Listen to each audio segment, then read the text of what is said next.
We live, man. We live. What's up, Dan? How you doing? What's up? Nice to have you in here, man. Always a pleasure, man. So you real big into martial arts. You really, really big into martial arts. So one of the first things that I was going to ask you was how'd you get into martial arts? Yeah, man. It's a long one, man. But to be honest, like, I've always wanted to protect my loved ones. So that was always a huge thing for me. Growing up in an abusive home, not being able to do anything as a child, I wanted to get stronger because of that, and I wanted to be able to, protect myself and protect my loved ones. So, like, a huge way to do that was to get into martial arts. So I just delved deep into it, and I immersed myself into it when I was younger. And it took a wrong turn at first, man. I'm not gonna lie, because I was young. And I bet you picked up on a lot of things, and it was just like, yeah, man. And like my home style too, man, like growing up, like being in that abusive like environment, I was always really sketchy of everyone, to be honest. And like I didn't really like deal with people well. I was always very protective of like who was around me, and it backfired on me, man, because like I got into a lot of fights and a lot of trouble. Almost to the point where, like, growing up in high school and stuff like that, like, I was never invited to the house parties, bro. Because you was a person I was for sure, it was for sure, yeah, it was for sure going to go down, and like that was like, like for no clout or nothing, bro. Like that's really how it was, like, and the friend group that I kept were the exact same, bro. So like it was like I was almost like setting myself up for disaster, like. You know what I mean? Because did you, when you first started going to school, was that a kind of thing that you gravitated towards, or it found you? Yeah, you know what? Like, I love my sister to death, but she set me up a lot of the time, man. Because like it would be like, oh, my brother can like whoop your ass, all this other shit, and she'd be talking to a senior, and I'd be just coming in fresh, like freshman. Oh no! So like. I've had my fair share of like, you know what I mean, jumping into a fight where I had no idea, but like it was my sister, so I was down. So she's one of the few people that's like is on site for, like, you know what I mean, and like especially like because she was with me in that abusive household, so she experienced like that same trauma, you know what I mean. So her growing up, I guess she took it in a way where when I did get stronger, she had somebody to like call protect her. Yeah, Yeah, absolutely. So would you say like that was like her way of handling the situation that you was in as well? Yeah, definitely, man, because she was looking up to me kind of, and it was weird because, she's my older sister. She's older by 2 years, and I've always looked up to her, and she went a completely different route than me, like growing up. But she was always looking up to me, like, and like, looking for me to, I guess solve her problems and stuff like that. But I've always looked up into her because she like was always like super focused in school, and like she was really she excelled in those ways where I didn't. Like I was like more street smart than like her, and she was like more book smart. You know what I mean? So she took it that and just like ran with it. But she was working when she got her first job, like when you can get a first job. I think it's like young, like you know what I mean, like young, but like she got her first job, she saved money, bro, and she wanted to get out the house so bad because like at the time like she wasn't really vibing with my dad, and like to be honest, like to bring it up, like my dad saved us from that situation, bro. Like my mom dated some sketchy ass motherfuckers, man. Like to be honest, like I'm sorry if I'm crazy, bro. Like it's cool, man. This is I'm trying to be as most authentic as I can be, man. But at the same time, respect your space. But nah, man. Like she dated some sketchy people, and I had to deal with that a lot of the time. But my dad, he got custody of us, and it was all good from there because like I went from powdered milk, Werfel shit to like eating like middle class like chicken like nuggets, bro. Like you know what I mean, like animal style, like you know what I mean, like and then they asked me if I wanted a brownie afterwards. You know what I mean? Yeah, it's like ooh, like brownie afterwards. What the luxury? I used to hide shit in my room, bro. My stepmom Dorothy used to come in my room like, why are you hiding snacks? Yo, sometimes it be like that, man. Like for real, bro. Like when you don't got it like that, sometimes you gotta have a little stash. Yeah, man. So like. circling back, like I've always wanted to protect the ones that I love, because like I've seen at a time when I couldn't, you know what I mean? I would see my mom, she would get beat, dude. Like, I mean, like, you know, my stepdad would break her toes and fingers and shit like that, real traumatic shit, and I couldn't do nothing about it, but like smack a grown man's back.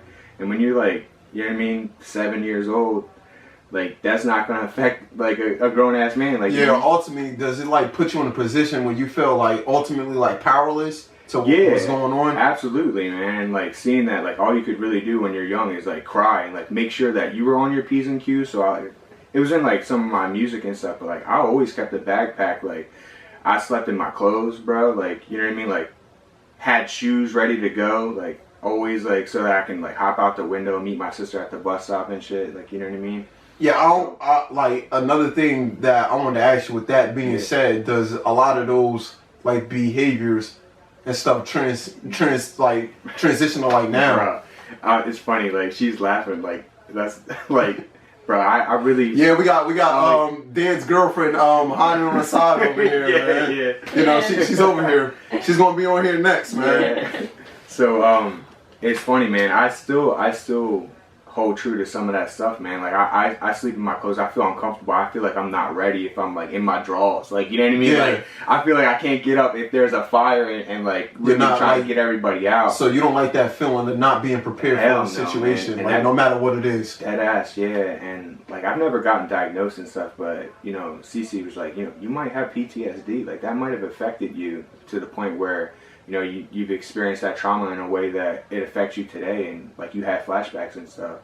So that being said, like I wanted to be able to, you know, be perverse in a lot of different martial arts. So I tried a lot of different things, and I tried to find, you know, my outlet in that. And I excelled in some, and then in some, like I was also struggling with my own mental health.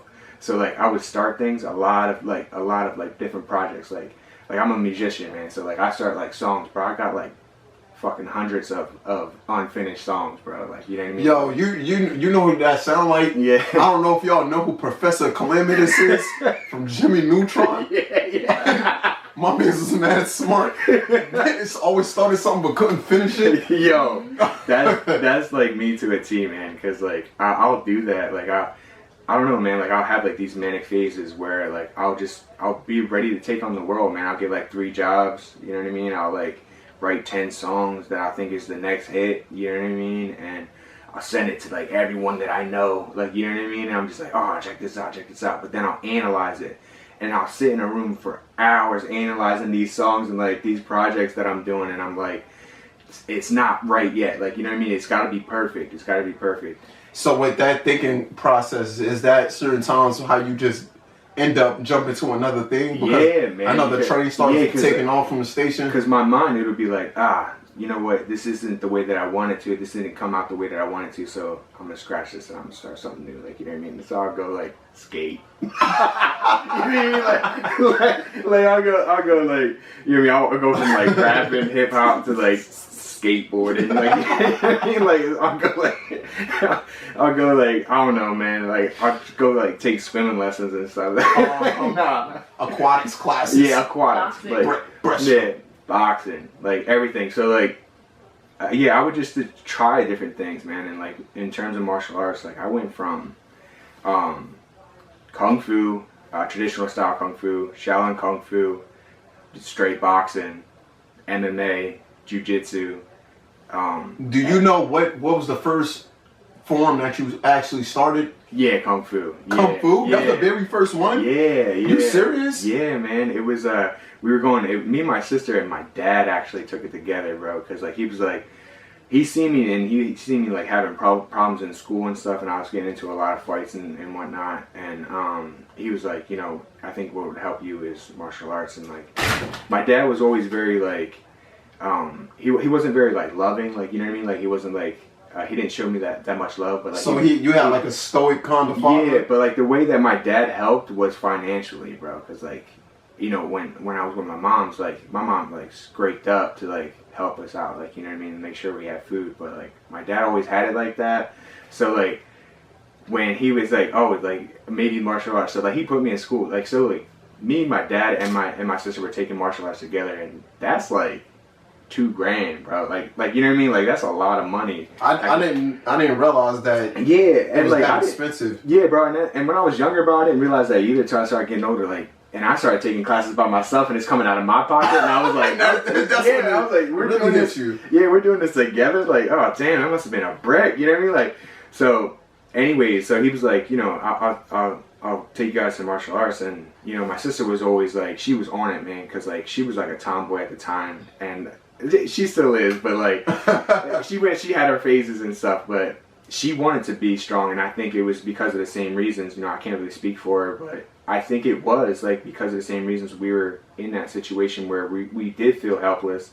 So we go to this academy, and it was called the Academy of Phoenix Martial Arts, and we go there, and there's this like badass kung fu master, bro. His name was Leon Trescott, and I still respect him to this day. What nationality was he? I'm not even gonna lie. He was when I black. think Kung Fu Master, he was black. He was black, bro. Like what was like, his name again? Leon Trescott. Leon. Yeah, Leon Trescott. That sounds it's real close to Bruce Leroy. Yo, bro, that ass, but like he was good. Did he have an afro?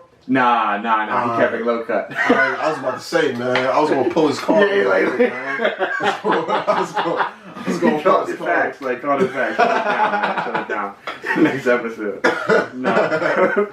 But yeah, no, he was amazing, man, and like we looked up to him, and he taught us, and you know we grew together as a school, and it was like great, and we went out to like Atlantic City, and you know we would run on the beaches and whatnot, man, and it was like real cool. We would like train and do martial arts on the rooftops and stuff. You know what I mean? At the All hotels. with him? Yeah, like Oh, all with the school, and like you know our master, and like at the time, and you know it was me, my dad, and my sister, bro, and it was really life changing because it was like that was like a turning point in my life because I was like, this is like what a family's supposed to be like. Like you know what I mean? Like you're like this togetherness. Like you know it's like you have each other's backs, and like we're all doing something that we love to do. You know? Yeah. So it was like I felt comfortable, and in that comfort, I became complacent, man, and like when I started getting older, I started using that towards evil, bro. Like I started like using my skill set to, you know, beat people out on the streets and whatnot, man, and like just like real negative stuff. And it started to affect me, man, because it was affecting my values because I didn't really believe in that. Like, you know what I mean? Like I didn't believe I was that kind of person.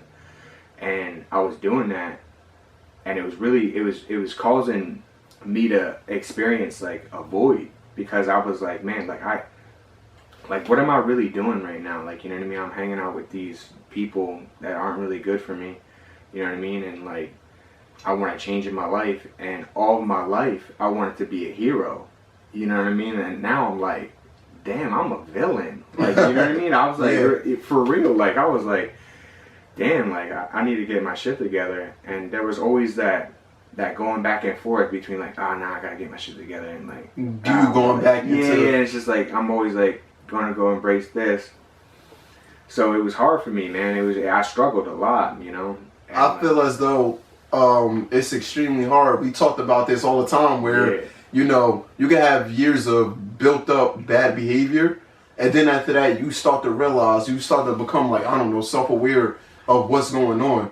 But then after that, it's your behavior, it's what you know. It's Right. like it's your homeostasis. So it's just Right, like, bro. even though you're aware that you want to change and this is not good for you, it's easy to just go back because it's what you know. Yeah, absolutely, bro. I think like having the awareness too, man, like that was like something that was a turning point in my life too, man, because like when I started to really realize that I'm like, oh wow, like these habits are really doing bad for me, like, you know what I mean? Like I'm really going down a horrible path right now, because when you're in it, man, you're blind to that shit. Like, You are. You just, you know, you're in it. It's that's what you're doing. Like, So you know? what was like the triggers for you to start becoming like self-aware? Yeah, I think it was. I experienced like drugs at the time, man, and I was going down a path that I really didn't want to go down, And for me, it was that turning point, man. That brought on for me, in my life, it just turned it upside down, man. I went into my first hospitalization for mental health, bro. And they gave me a diagnosis, and at first I was just like, forget about it. Yeah. So I'm not taking these fucking meds, man. Like, you know what I mean? Like I started really thinking about it. Like, I'm gonna do my time in here, and I'm gonna get out. And the first thing I'm doing is rolling up a good fat blunt. You know what I mean? Yeah, I'm already looking forward to getting out of here. And like that was like, to me, like I was like, wow, like how did this happen? Like, you know what I mean? Like, what was it? Like, was it the certain type of drugs that I was taking? Was it like, you know what I mean? Like, what sparked this along in my life? That very first day that you got there, what was that like? Oh, bro. I mean, I could. All right, bro. Like, I'll tell you, bro. So I took a quad stack of ecstasy, bro. So it was like 4 times. Like, yeah, it was like 4 times the regular strength of like a normal pill. And I smoked the blunts in my face. And I drank a half of like Bacardi. I was on one, you know what I mean? So like, I was on one, and next you know, man, like I had like another half a blunt like in my fingers, bro. And I was like feeling something like smacking me in my face. And I was like, yo, what is that? I thought it was my boy, right? And I woke up, and my boy's like sleeping on the couch, like passed out, like, you know what I mean? And then I look up, and we're in a garage. And on the garage motor, there was this like curled up demon that I seen. And like, that's the best way that I could describe it. And it was glaring at me, and it pointed to the door, and the door just creaked open like this. And I looked behind me, and I was like, and when I looked back, it was gone. Right? So I freaked out, bro. I was like, what the fuck? Like, you know what I mean? Like, what was in this weed? That's what, like, I was just like, so yeah. Was it like a dark figure? Did you see what it was so like? It was dark, but you could see the black on the black. You feel me? Like it was dark, but like you can. Did you see like the face definition at all? Yeah, you can like see how it was like perked up on a motor, like, and it was chilling, and how it raises. It was like chilling on its knees, and how it raised its arm up like that, right? So I immediately thought like, oh man, like I'm bugging, like, you know what I mean?